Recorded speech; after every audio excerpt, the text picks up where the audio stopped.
Les maîtres du mystère.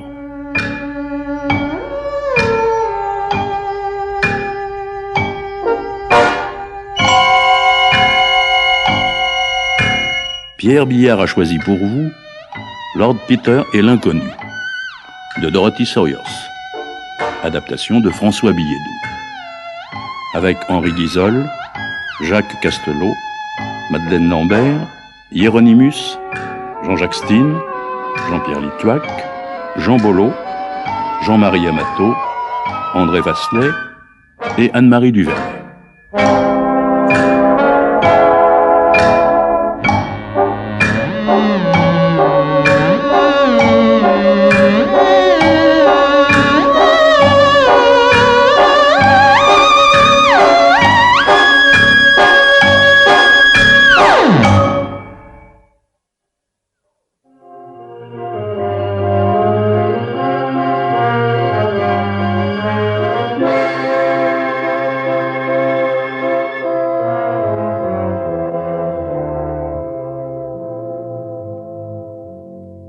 Il m'a été demandé de dire comment l'aristocratique limier, Lord Peter Wimsey, mon maître, procédait dans ses enquêtes.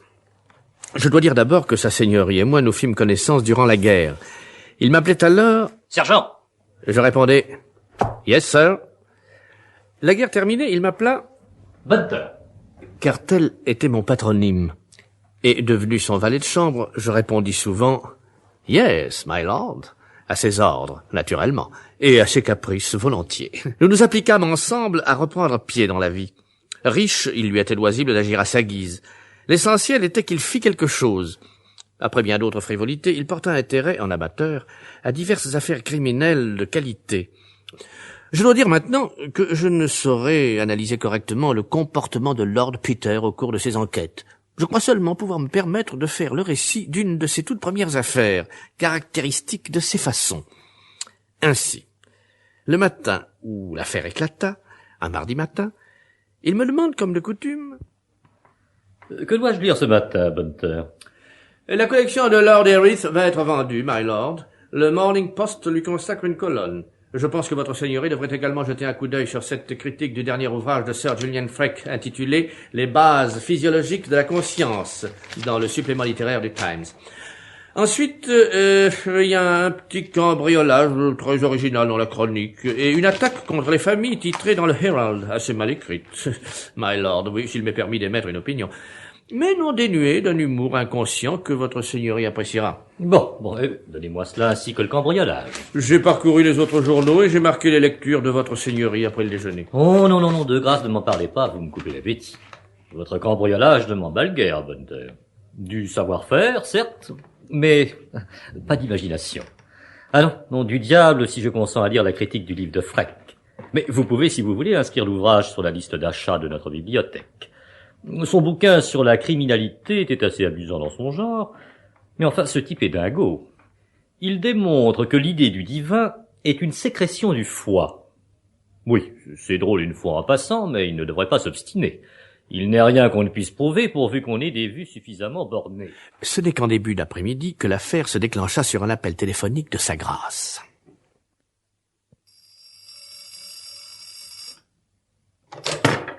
Allô, c'est vous, ma mère?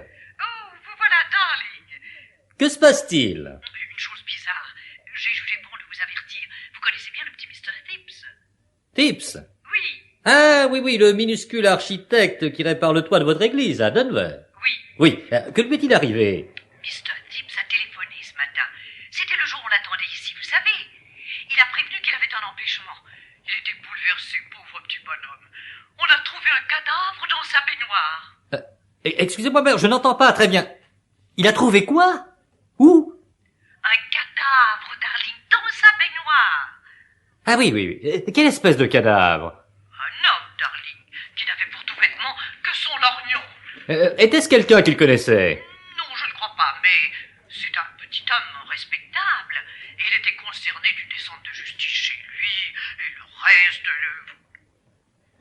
Voyons, il habite Battersea, n'est-ce pas?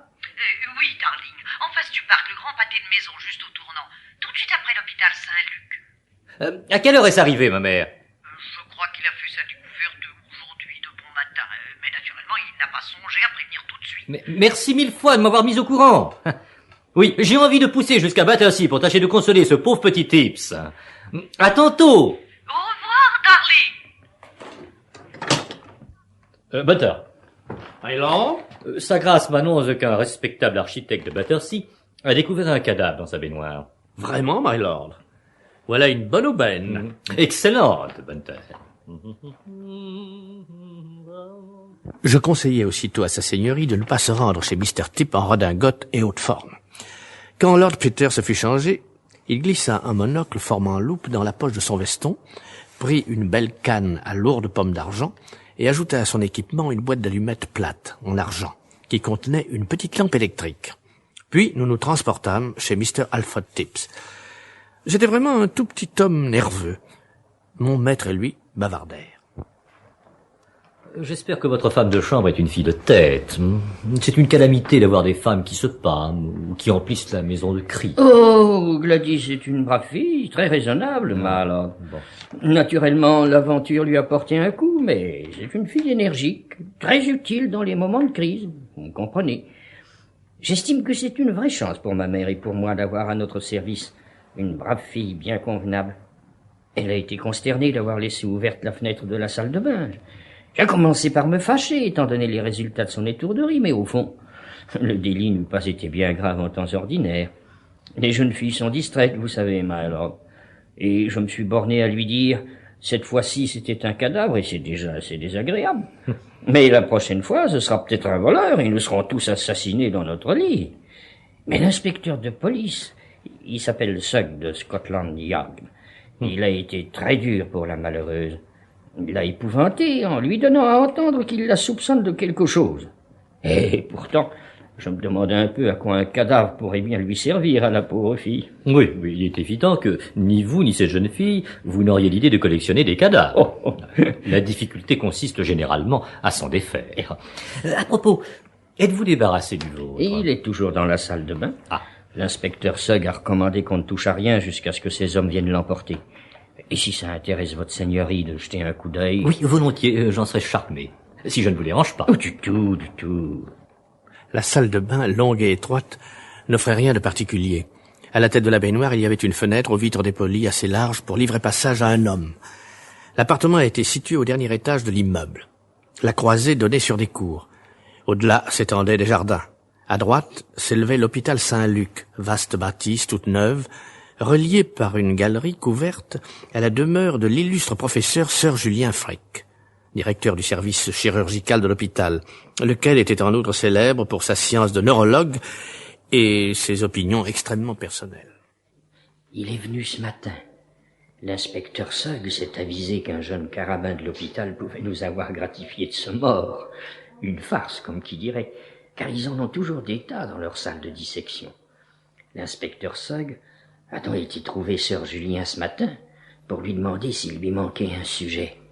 Oh, il a été bien aimable, Sir Julien, bien aimable, vraiment, quoique surpris au beau milieu de son cours d'anatomie.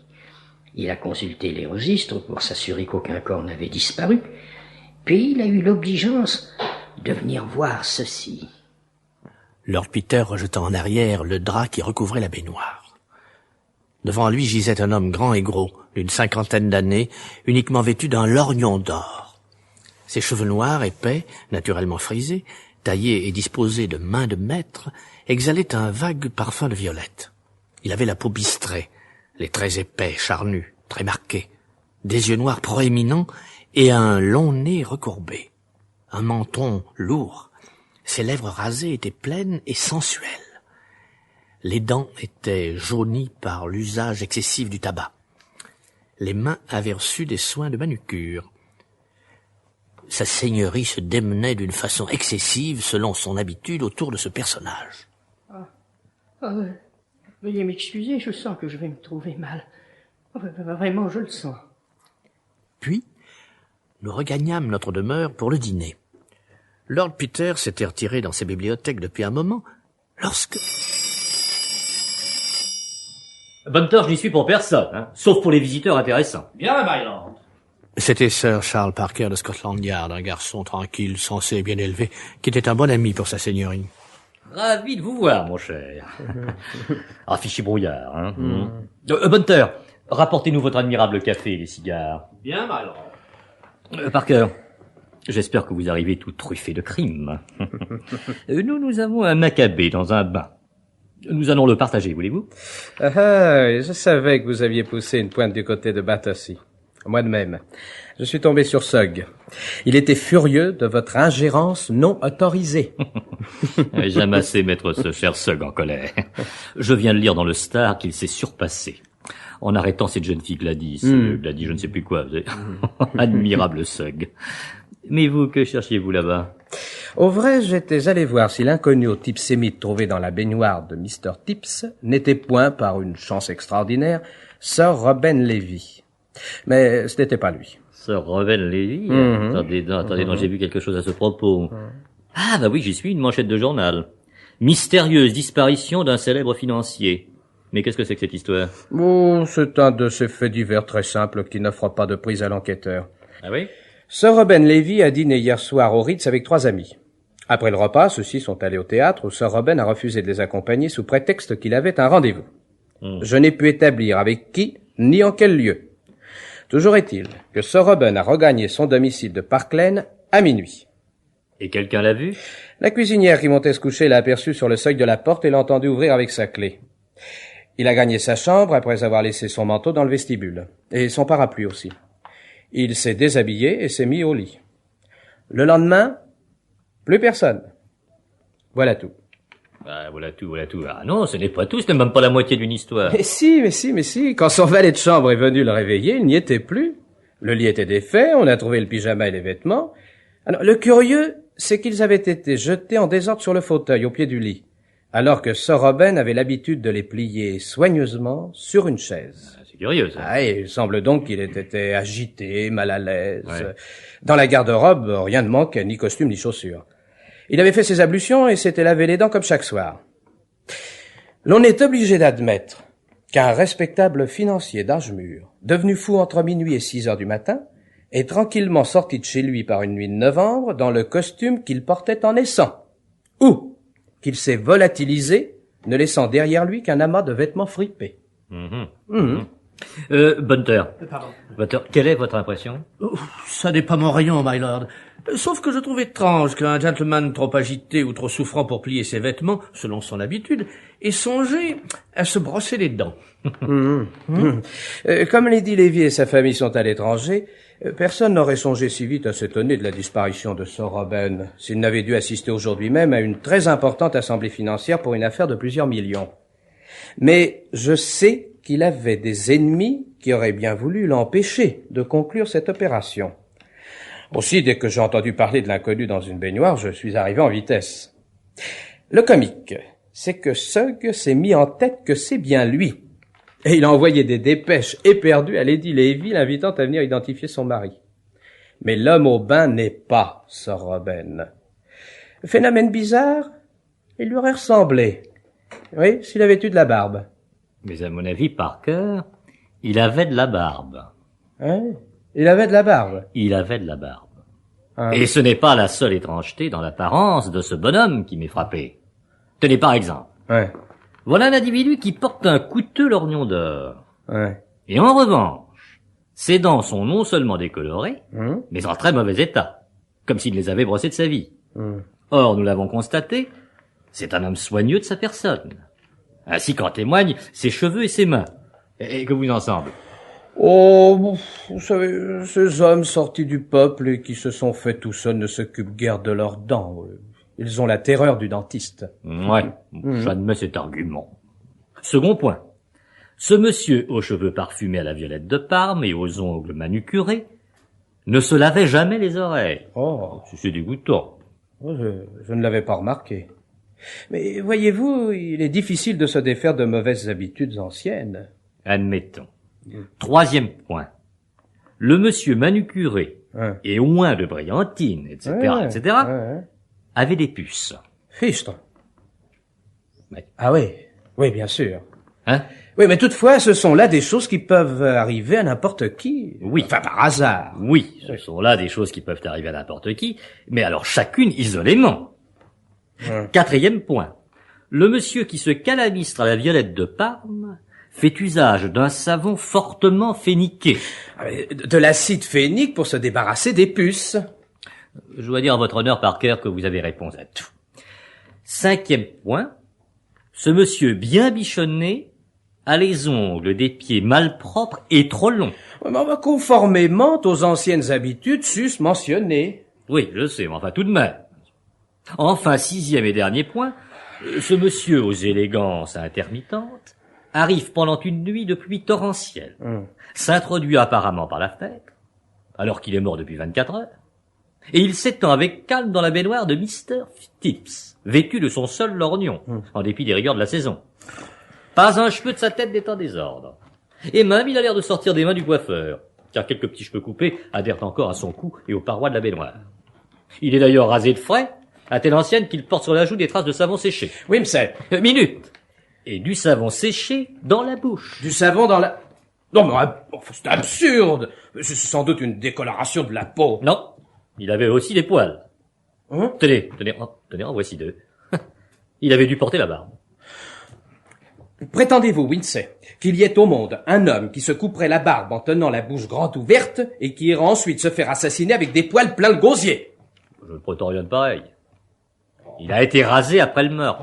Non, écoutez, asseyez-vous, mon ami, ne tournez pas en rond comme un idiot. On a vu des choses plus affreuses. Cependant, Parker, croyez-moi, nous avons affaire à un criminel. Ce qui se fait de mieux en son genre. Un dilettante véritable, doué d'imagination. Travail soigné, artistique, irréprochable. Je sais l'apprécier, Parker. Enfin, que diable, il faut qu'il y ait un motif quelque part. Un fou. Il aurait bien de la méthode dans sa folie. Écoutez, mon vieux, ni mon type ni le vôtre n'ont laissé beaucoup d'indices derrière eux. Le vôtre non plus n'a pas l'air d'avoir agi pour des motifs bien clairs. Et dans les 2 histoires de cette nuit, l'absence de vêtements des 2 hommes nous laisse perplexes. Enfin, sapristi, si seulement j'avais un bon prétexte pour me charger officiellement de cette affaire de l'homme dans la baignoire. Allô? Allô? Quoi? Allô? Oh! Comment? Allô? Bon, pardon. Non, c'est une dame âgée, Marie-Laure, je crois qu'elle est complètement sourde, je n'arrive pas à me faire comprendre. Mais elle demande votre seigneur, et en tout cas, ça je l'ai compris. Alors, tenez, oui. Allô? Allô? Oui? Oui? Oui? Ah bon? Bon, parfait! Oui, oui, oui. Oui! Oui, parfait! Parfait! Parfait!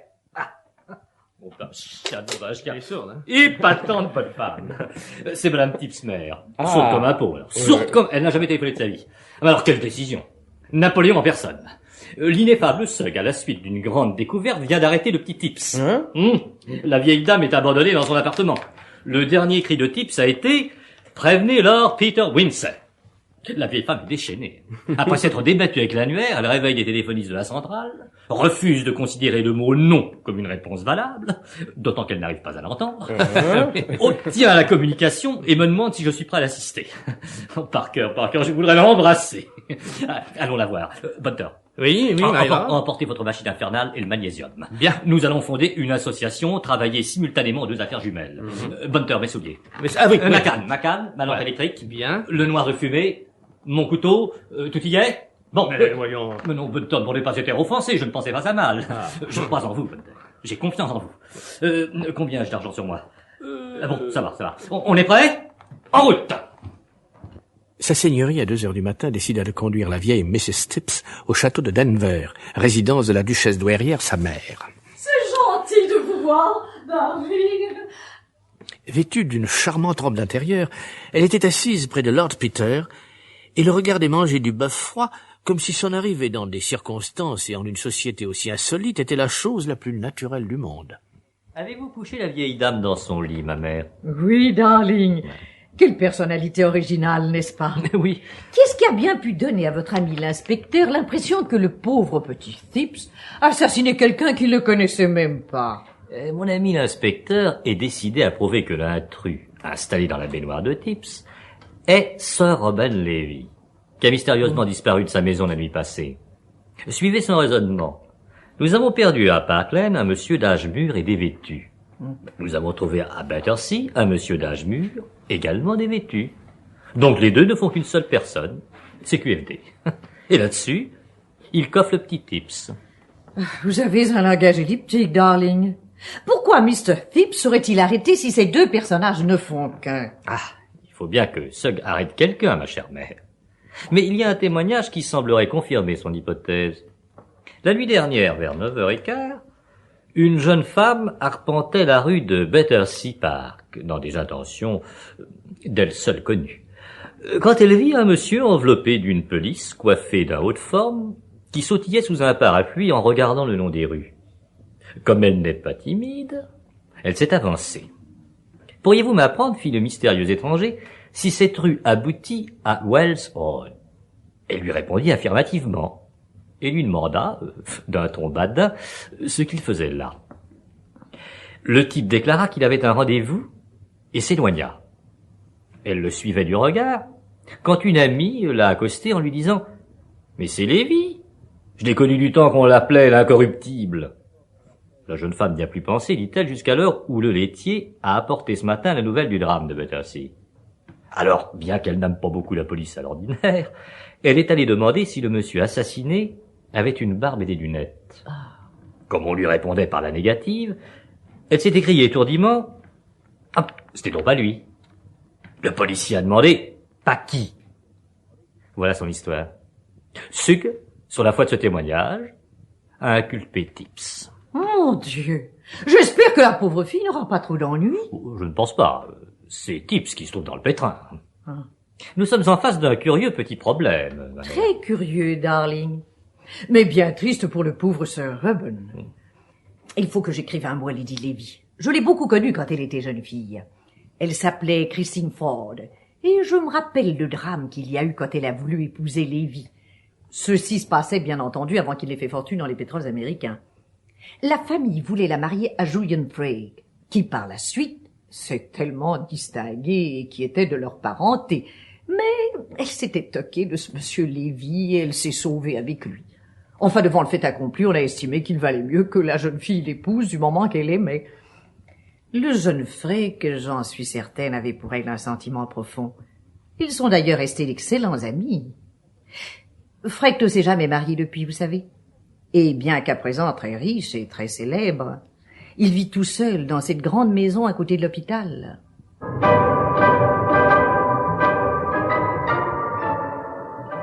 Puis, durant plusieurs jours, nous allâmes, avec notre attirail habituel, relever des indices chez Mr. Alfred Tips, chez Sir Reuben Lévy et dans leurs environs. En outre, à titre professionnel, Sir Charles Parker, de Scotland Yard, n'est-ce pas, procédait à de multiples interrogatoires surprises, soit, comme il disait, sous sa forme périssable, soit sous divers déguisements. Et presque chaque soir, nous nous retrouvions dans la bibliothèque de Lord Peter pour faire l'inventaire de notre récolte pendant les heures ouvrables. On voudra bien me permettre d'indiquer ici les plus importants parmi les détails que nous rapportâmes dans le désordre que je dirais chronologique, où ils se révèlent à nous. Et tout d'abord, ce que Sir Parker nous apprit de nouveau sur l'affaire de la baignoire. Pas grand-chose, comme il le dit lui-même. Pas grand-chose. J'ai grimpé sur le toit. J'ai cherché des traces de pas. Mais, naturellement, après nos bonnes pluies de novembre londonien, autant chercher à relever des empreintes sur le Niagara. J'ai exploré tous les toits du voisinage pour aboutir à la conclusion que n'importe quel satané habitant de n'importe quel satané appartement de cette satanée file de maison aurait pu commettre le crime. Tous les escaliers aboutissent au toit. Pourtant, j'ai la preuve que la victime aussi a passé sur ces mêmes toits. Ces lambeaux d'étoffe. Oui, ils ont été arrachés à un drap. L'un était près de la gouttière, juste au-dessus de la fenêtre de la salle de bain de Tips. Un autre se trouvait pris dans une fissure de la balustrade de pierre qui surplombe cette fenêtre. Et le reste vient des cheminées. Le criminel a grimpé sur les toits en traînant sa victime quand il pleuvait à torrent. Pas de traces, sauf ces brins d'étoffe. Il a installé le corps dans la baignoire, puis effacé toutes les traces de son passage. Une tache sur le plancher nous a révélé qu'il portait des semelles de caoutchouc. Et grâce à ces admirables empreintes digitales décelées par Bunter sur le rebord de la baignoire, nous constatons qu'il avait le nombre de doigts réglementaires et des gants De caoutchouc également. Par ailleurs, après la découverte d'un petit cheveu roux, voici les conclusions que sa seigneurie tira de l'étude des empreintes et traces diverses laissées dans la chambre de Sir Reuben Levy. Ce n'était pas Sir Reuben que sa cuisinière a entrevu sur le seuil de la maison dans la nuit de lundi. Un autre homme est venu dans cette chambre, revêtu des habits de Lévy, et s'est introduit grâce à la clé de Lévy. Oh, il était malin, Parker. Il avait des gants de caoutchouc qu'il n'a pas quittés un instant. Et il a tout mis en œuvre pour nous faire croire que Lévy avait passé la nuit normalement dans sa chambre. Il est monté, s'est déshabillé, s'est lavé les dents, mais il ne s'est pas servi de la brosse à cheveux, de crainte d'y laisser les cheveux roux. Mais il en a perdu un sur l'oreiller, parce qu'il est allé jusqu'à se coucher dans le lit de Lévy. Puis, avant le matin, il se lève, remet ses vêtements personnels qu'il a apportés dans une valise, et repart comme il est venu. Après quoi? Le terrain de notre enquête allait s'élargissant, et nous devions tenir compte des moindres informations. L'absence de Sir Reuben Levy se fait sentir en bourse. Il s'est produit, juste avant sa disparition, une curieuse petite hausse sur les valeurs péruviennes. Elle a été suivie d'une baisse le matin même de sa disparition. D'après les informations que j'ai recueillies, Levy ne les connaissait pas, même de nom. Mais j'ai fini par identifier le spéculateur responsable. Par un curieux hasard, c'était Sir Julien Freck. Ah, je l'aurais pas cru homme à spéculer de cette façon. Dites-moi, avez-vous obtenu un résultat quelconque auprès des colocataires de Mr. Tips? Aucun. Et vous n'avez rien découvert dans la maison de Lévy? Rien. Sauf le journal intime de Sir Reuben. Le voici. Il ne nous apprend pas grand-chose. Il est plein de notes dans le genre Tom et Annie à dîner, anniversaire de ma chère femme, j'ai pensé que nous saurions ainsi le nom de quelques habitués de la maison. Il le rédigeait évidemment la nuit. Lundi, il n'a pris aucune note. C'était un document assez pathétique. Le terrible lutteur de la bourse, dont le souffle dévastait les districts entiers réduits à la famine, ou ébranlait le trône des potentats de la finance, se révélait dans son existence privée un homme affectueux, aux mœurs familiales, naïvement fier de soi et de ses biens, confiant, généreux et un peu terne. Il notait scrupuleusement les petites économies réalisées, à côté de cadeaux extravagants à sa femme et à sa fille. Les menus incidents de la vie quotidienne figuraient aussi dans ce journal, comme par exemple un ouvrier est venu réparer le toit de la serre. Vers le mois de mai, il était parlé des nerfs de Lady Lévy, et de nouvelles allusions à ce même sujet reparaissaient au cours des mois suivants. En septembre, on relève ceci. Freck est venu voir ma chère femme et a conseillé le repos complet et un changement de milieu. Elle pense aller à l'étranger avec Rachel. Le nom du fameux neurologue figurait environ une fois par mois à déjeuner ou à dîner, et Lord Peters avisa qu'il serait intéressant d'avoir l'opinion de Freck sur Lévy.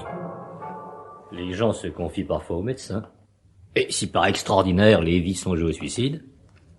Tiens, parbleu, si Lévy se rendait tout simplement chez Freck lundi soir, voilà sa présence à Battersea expliquée tout naturellement.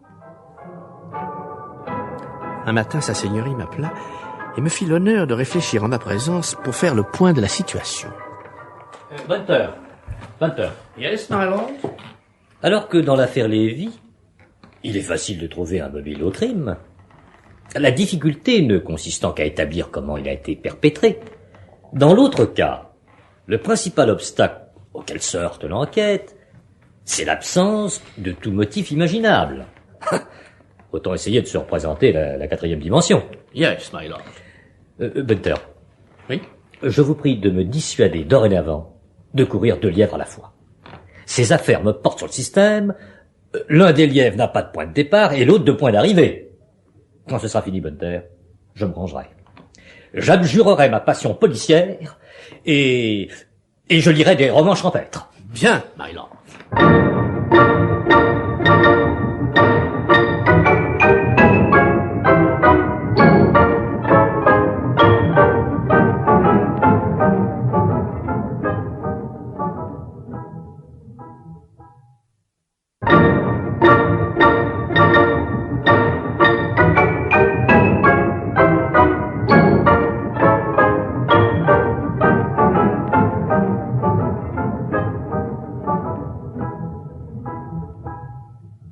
C'est Sir Charles Parker qui nous fit le compte-rendu de l'interrogatoire public auquel fut soumis, selon la loi, le petit Mr. Tips.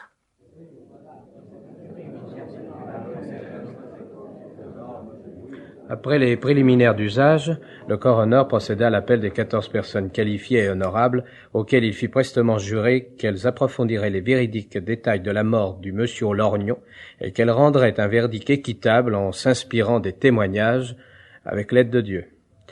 Bref, la première partie du défilé des témoins ne fut guère d'intérêt. L'infortuné Mr. Tips, qui avait pris froid en prison, pataugea. Alors, Mr. Tips, il faut que nous sachions exactement l'emploi de votre temps dans la soirée de lundi. Vous avez voulu apporter votre témoignage, ce dont vous auriez pu vous abstenir, mais l'ayant fait, vous devez, dans votre intérêt, vous montrer explicite. J'aurais pu m'abstenir. Ah, mais... Avez-vous prévenu le témoin, inspecteur? J'ai averti Mr. Tips que tout ce qu'il dirait pourrait se retourner contre lui au moment du jugement. Vous ne lui avez pas expliqué qu'il doit avoir un défenseur, non? Vraiment, inspecteur? Vous ne saviez pas, Mr. Tips, que vous aviez le droit de demander un avocat d'office? Il est incroyable que les gens soi-disant éduqués ignorent à ce point la procédure légale de leur pays.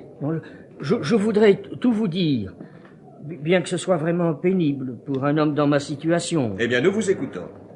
Eh bien, voilà... Il avait d'abord dit qu'il avait regagné son logis à 10h30. Mais Gladys Horrocks, la femme de chambre, avait laissé échapper qu'il n'était rentré au bercail qu'après 11h45. Là-dessus, Tips s'enferre encore plus et bref, il ne peut rien expliquer du tout. Nouvel interrogatoire de Gladys Horrocks. Cette fois, elle déclare que Tips est rentré à 10h30. Puis, elle avoue qu'elle ne l'a pas entendu rentrer. Elle ne peut dire pourquoi et elle avait affirmé d'abord qu'elle l'avait entendu. Enfin, elle fond en larmes. Quant à la vieille Madame Tips, son interrogatoire fut plus divertissant qu'instructif. Sa surdité mit rapidement le coroner en état d'infériorité. On revint au petit Tips. Je préfère avouer la vérité. Dussé-je me montrer sous un jour... Enfin, je vais tout vous avouer. Il s'est en fait expliqué sur son emploi du temps. Il avait fait avec un vieil ami une petite fugue de jeune homme dans un mauvais lieu. Et bien sûr, il n'avait pas voulu s'en vanter. Gladys, la femme de chambre, s'est expliquée à son tour. Elle s'était embrouillée dans son témoignage pour n'avoir pas osé dire que, profitant de l'absence de son maître, elle se trouvait dans la nuit de lundi à mardi en bonne compagnie de son côté.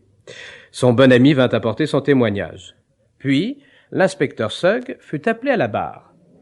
En résumé, mes constatations sont les suivantes.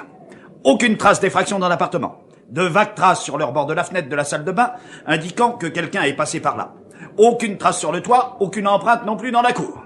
Selon moi, le corps de la victime a été précédemment introduit dans l'appartement et dissimulé par quelqu'un qui s'est évadé pendant la nuit avec la complicité de la bonne, par la fenêtre de la salle de bain. Mais alors pourquoi la bonne n'a-t-elle pas fait sortir cette personne par la porte?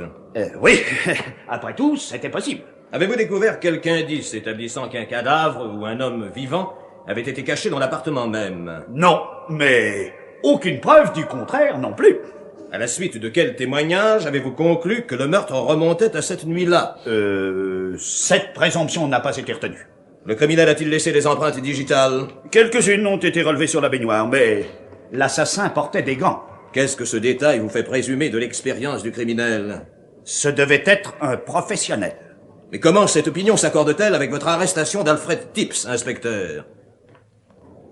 Après les dépositions que vous venez d'entendre, maintenez-vous votre accusation contre Alfred Tips et Gladys Horrocks? Merci, inspecteur, cela suffit. Nous allons passer au rapport des médecins. L'entrée de Sir Julien Freck fit sensation. L'illustre psychiatre est un personnage remarquable, avec ses larges épaules, son port très droit et sa tête de lion. Vous êtes Sir Julien Freck, et vous habitez la maison Saint-Luc, rue Prince of Wales, à Battersea, où vous dirigez le service chirurgical de l'hôpital Saint-Luc. Oui. Vous fûtes le premier médecin appelé auprès du défunt. En effet. Et depuis, vous vous êtes livré à un examen en collaboration avec le docteur Grimbold de Scotland Yard. Oui. Vous êtes tous deux d'accord sur les causes de la mort? En principe, oui. Voulez-vous communiquer vos impressions au jury?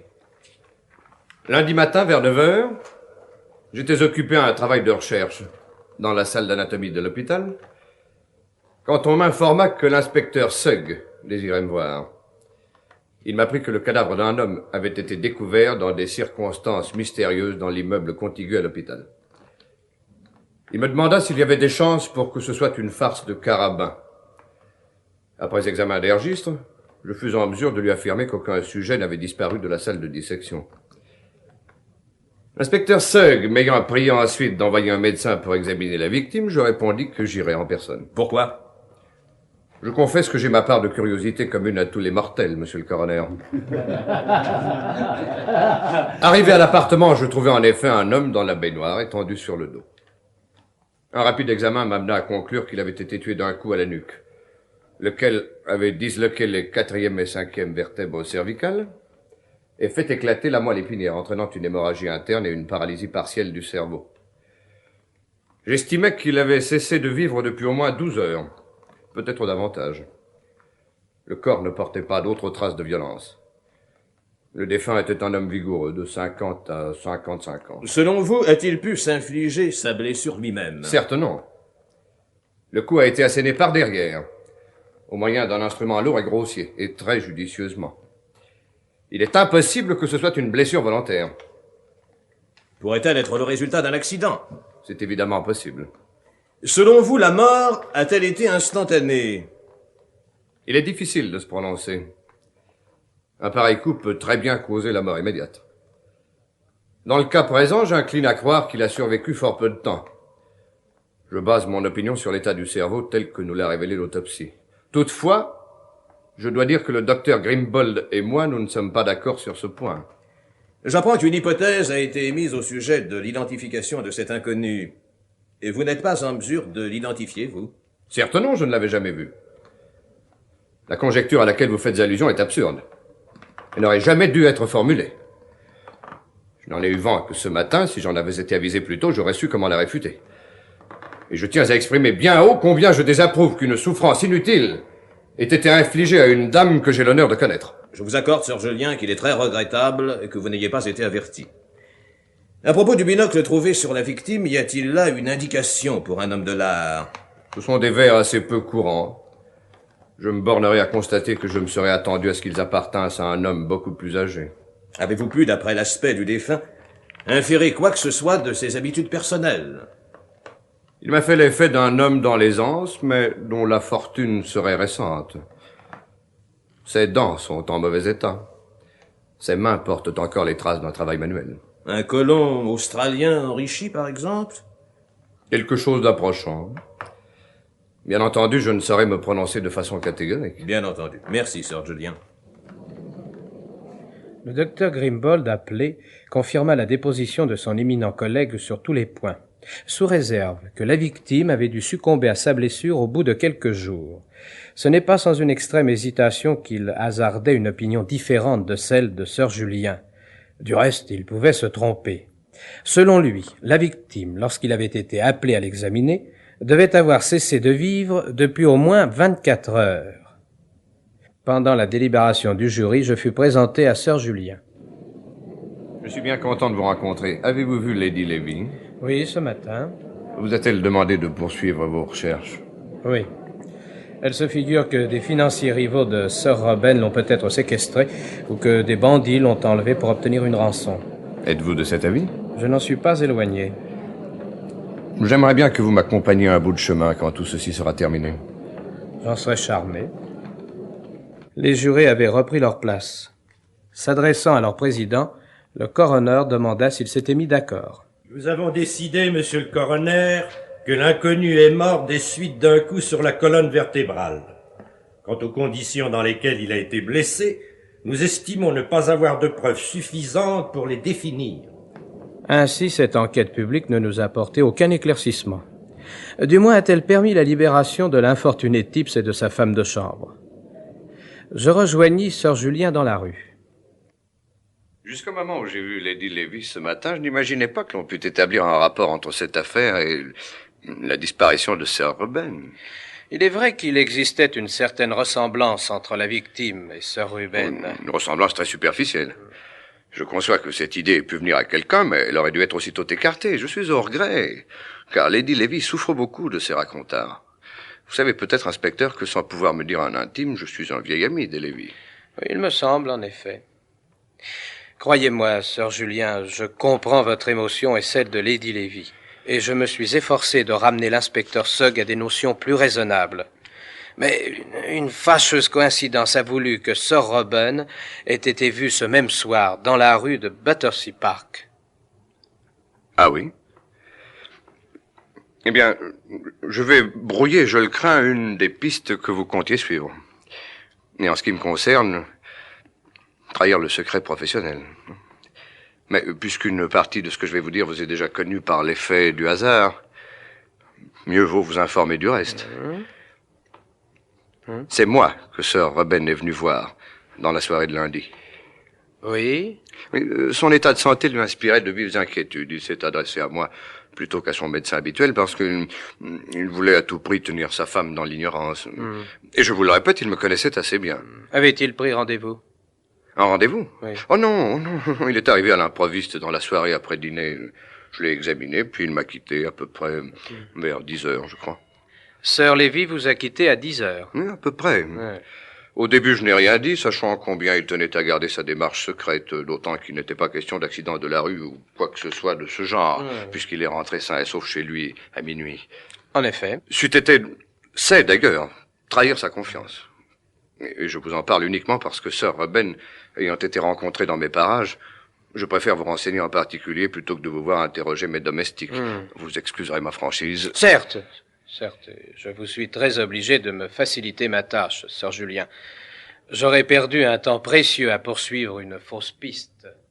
Le soir où Sir Charles Parker de Scotland Yard nous fit confidence de cette conversation, après son compte-rendu de l'enquête publique, sa seigneurie me dit: Allez vous coucher, Bunter. Je prolongerai un peu ma veille. Je vais passer une robe de chambre. Quelque chose, je le voyais tournoyer dans son esprit et le tracassait. Je restais à distance, n'aimant pas le voir dans cet état nerveux. Quelque part, j'ai la clé de ces deux problèmes. Ah ça, je sais que je l'ai. Je ne puis pas me rappeler ce que c'est. Il s'assit devant le feu et prit un livre qu'en dépit de mes corvées quotidiennes et de l'agitation que comportaient mes missions spéciales, j'avais rapporté du Times Book Club. C'était justement l'ouvrage de Sir Julian Freke, Les bases physiologiques de la conscience. Il ouvrit le volume d'un air distrait, puis bientôt parut très absorbé. Un traitement approprié vous guérit de scrupules périmés comme on guérit une maladie. La notion du bien et du mal, phénomène connu, est en fonction de l'état des cellules cérébrales, lequel est susceptible d'être modifié.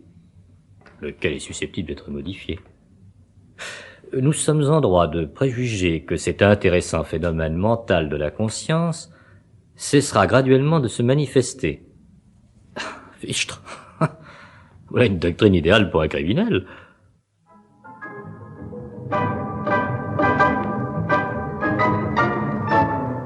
Une servante dans l'appartement d'en haut qui croit avoir entendu une chute sur le toit. C'est moi que Sir Robin Lévy est venu voir dans la soirée de lundi. Impossible. C'est moi que Sir Robin Lévy est venu voir. Sa tête de lion, sa tête de lion, sa tête de lion. Impossible. Il a été bien aimable, Sir Julien. Bien aimable, Sir Julien. Bien aimable. C'est impossible. Le monsieur qui se canabistre à la Violette de Parme fait usage d'un savon fortement fénifié. Impossible. J'en suis certaine, avait pour elle un sentiment profond. Un sentiment profond. Sur les actions péruviennes. Le spéculateur, Le spéculateur, c'était... La mort ne s'est produite que plusieurs jours après la blessure. Je Impossible. dois dire que le docteur Grimbold et moi, nous ne sommes pas d'accord sur ce point. Il avait des gants de caoutchouc. Ça devait être un professionnel. il avait des Tite est venu nous voir avec un pamphlet contre la vivisection.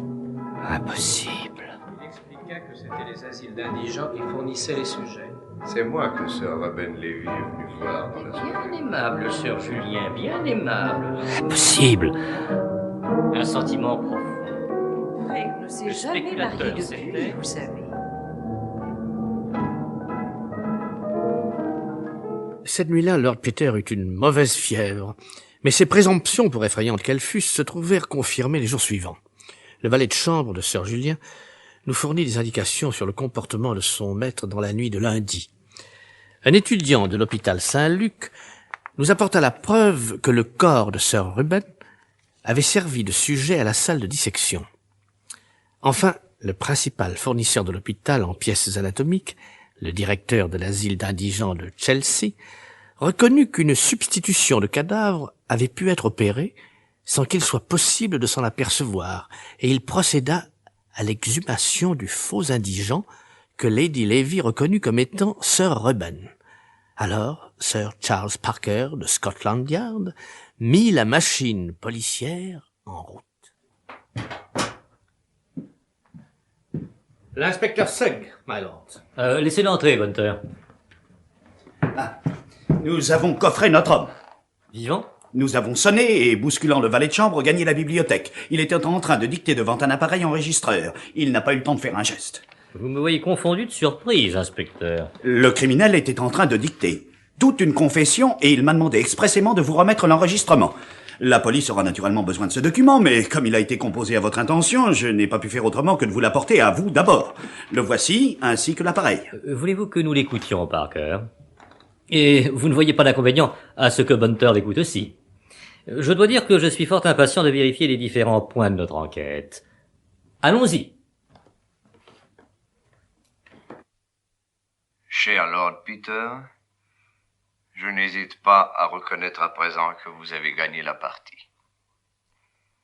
Mes études sur la démence criminelle m'ont conduit à penser qu'un homme parfaitement sain, qui ne se laisserait intimider par aucune illusion mystique ou autre, peut toujours s'assurer l'immunité, à condition que son crime ait été suffisamment prémédité, qu'il ne soit pas pressé par le temps, ni troublé dans ses calculs par une coïncidence due au pur hasard. Vous savez de quelle manière il m'a été donné en pratique de faire la preuve de ce que j'avance. Il m'était impossible de prévoir les deux incidents qui m'ont trahi. Inspecteur, à votre avis, quels sont ces deux incidents? Deux incidents, my lord, deux incidents, allons, inspecteur, allons. J'ai l'impression, my lord, que Mr. Sugg donne sa langue au chat. Le premier fut la rencontre fortuite de Lévy par la femme qui le reconnut dans la rue à Battersea Park, ce qui permit d'établir une corrélation entre les deux problèmes. Et le second fut que Tips, ayant téléphoné à Denver le mardi matin, votre mère vous informa de l'affaire avant que la police n'ait enlevé le cadavre et vous suggéra un soupçon parce qu'elle connaissait de mon passé. Une jalousie vieille de 20 ans ne constituait certes pas un mobile suffisamment sérieux pour supprimer Sir Reuben. Mais à la passion animale du meurtre et de la vengeance s'ajoutait le souhait rationnel de mettre en pratique mes théories. Veuillez noter qu'un crime gratuit, sans motif, n'aurait pas été concluant. Au début de ma carrière, j'avais remarqué que chaque fois qu'il y avait meurtre, le point crucial du problème consistait dans l'embarras de se défaire du cadavre. La seule difficulté était donc de détruire tout indice établissant un rapport entre soi et le cadavre.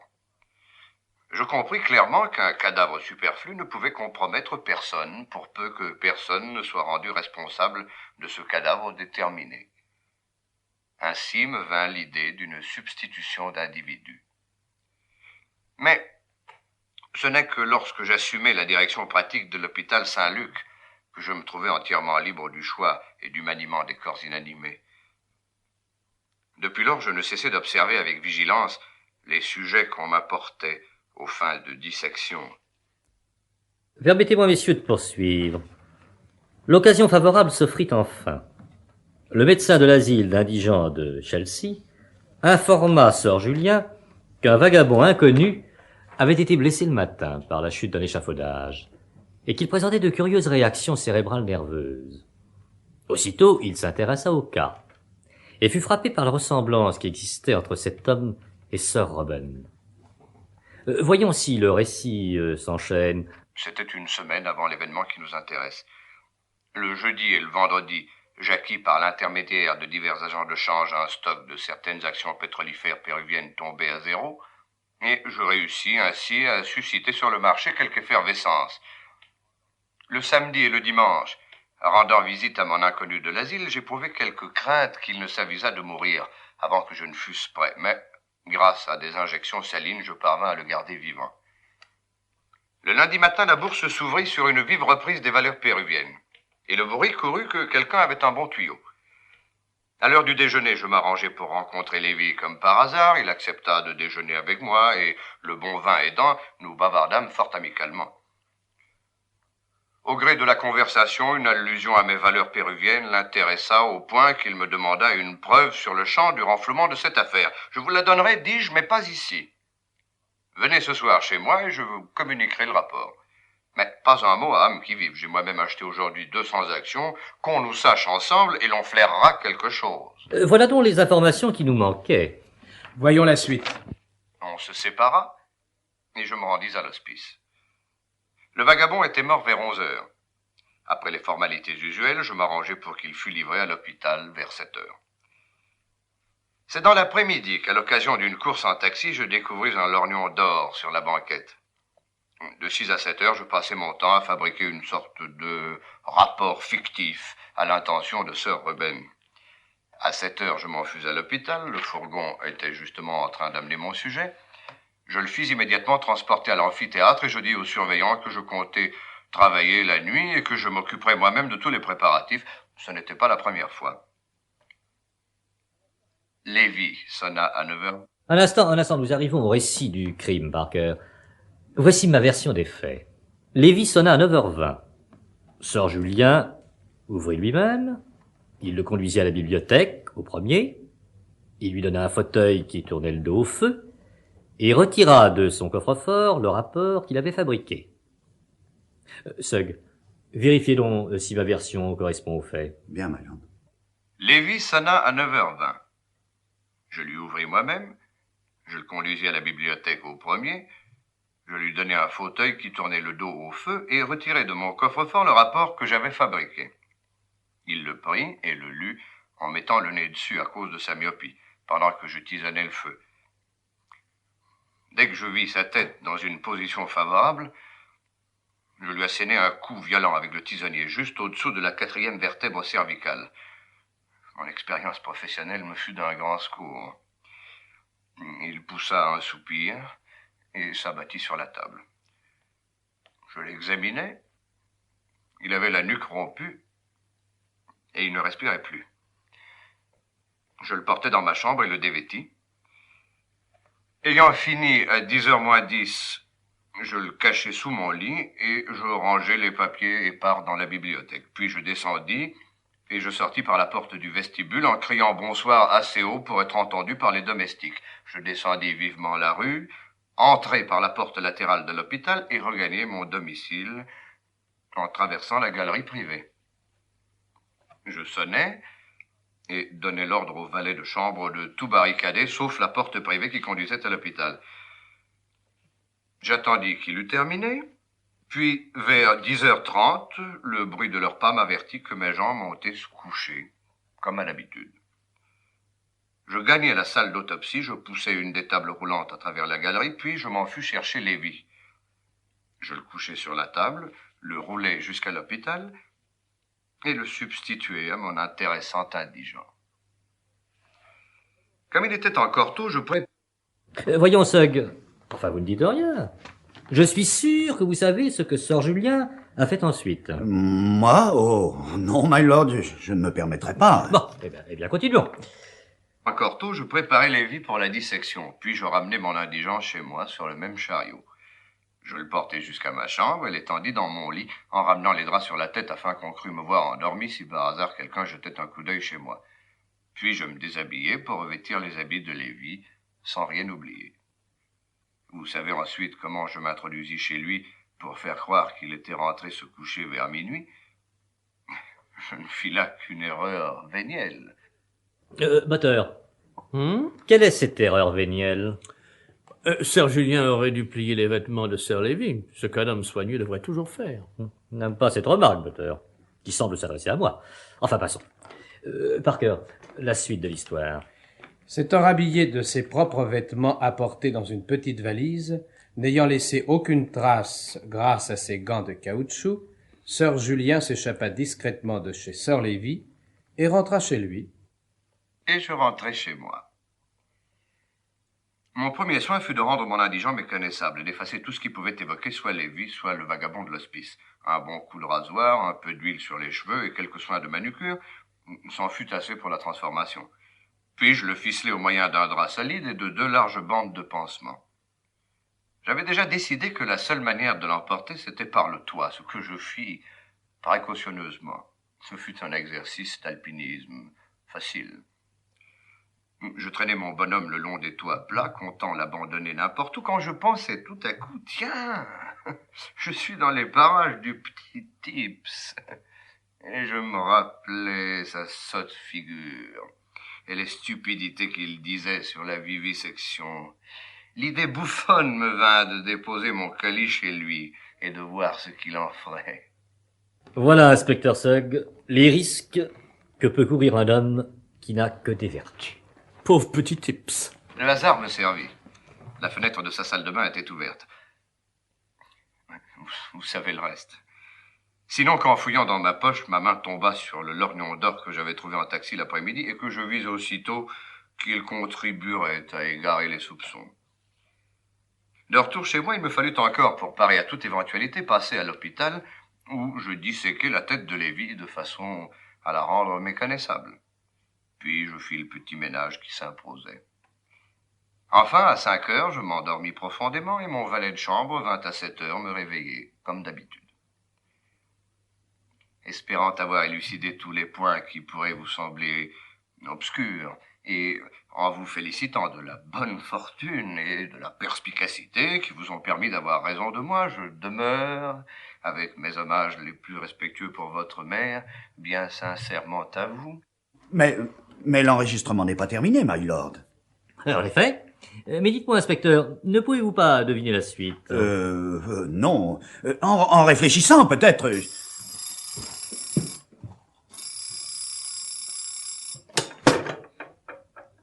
C'est pour l'inspecteur Sugg, my lord. Excusez-moi. Je vous en prie. Oui? Oui? Ah? Oh. Bien, merci. Vous allez m'apprendre, inspecteur, que Sir Julien Freck est mort subitement. Comment le savez-vous? Par cœur. Comment le savons-nous? Eh bien, nous avons plusieurs indices. Butter. Oui, my lord. Apportez-nous de quoi boire et revenez avec nous. L'inspecteur Sugg nous soumet un nouveau problème à résoudre. Voilà une bonne aubaine, my lord.